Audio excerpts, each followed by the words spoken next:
Hello everyone, welcome back to my channel. मेरा नाम सौरभ कपूर है और अभी तक हमने कई इंटरेस्टिंग टॉपिक्स के बारे में बात करी, जिसमें से introspection, right what you want and power of voice थे, जो अपने आप में एक बहुत बेहतरीन टॉपिक्स हैं। लिंक मैं वीडियो के डिस्क्रिप्शन में डाल दूंगा, अगर आप चाहें तो उसको भी रेफर कर सकते हैं। आज जिस टॉपिक के बारे में हम बात करने वाले हैं वो बहुत ही सेंसिटिव टॉपिक है। वो टॉपिक हर एक उस इंडिविजुअल के लिए इम्पॉर्टेंट है जो किसी न किसी अपब्रिंगिंग के लिए रिस्पॉन्सिबल है।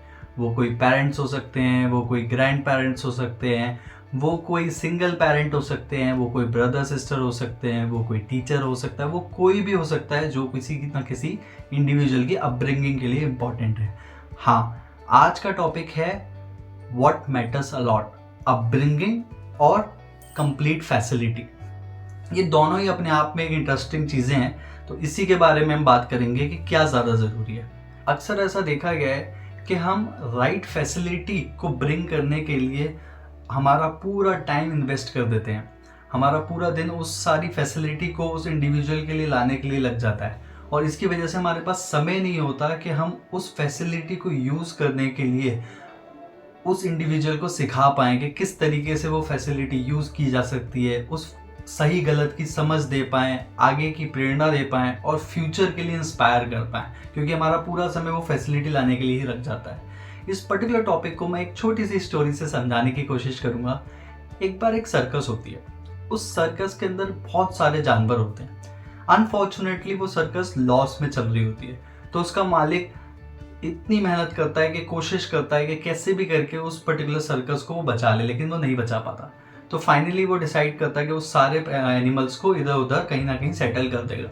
तो वो सारे एनिमल्स को तो सेटल कर देता है, लेकिन एक शेर होता है जिसको उसके लिए कोई जगह नहीं मिलती। He will not able to find any home for that particular lion, right. तो उस लॉइन को वो फाइनली एक जंगल में छोड़ देता है। अब जंगल के अंदर वो, क्योंकि लॉइन जो है वो सर्कस का लॉइन था, उसको आता नहीं था किस तरीके से हंट किया जाता है। हालांकि उसके पास स्किल्स थे, लेकिन उसको ये नहीं पता था किस तरीके से हंट किया जाता है। तो शेर को बहुत ज़्यादा डिफ़िकल्टी आती है हंट करने के लिए। वो एक हफ्ता तक लगातार मेहनत करता है किसी तरीके से वो हंट कर पाए, लेकिन वो नहीं कर पाता। अब ट्विस्ट यहाँ आता है कि एक दिन वहाँ पे बहुत सारे हाइनाज आ जाते हैं और शेर वैसे ही कमज़ोर होता है, तो क्योंकि उसने एक हफ्ते से कुछ नहीं खाया होता है, तो वो सारे हाइनाज उस शेर को खा जाते हैं। और अगले दिन न्यूज़ में छपता है कि बहुत सारे हाइनाज ने मिलकर एक शेर का शिकार किया।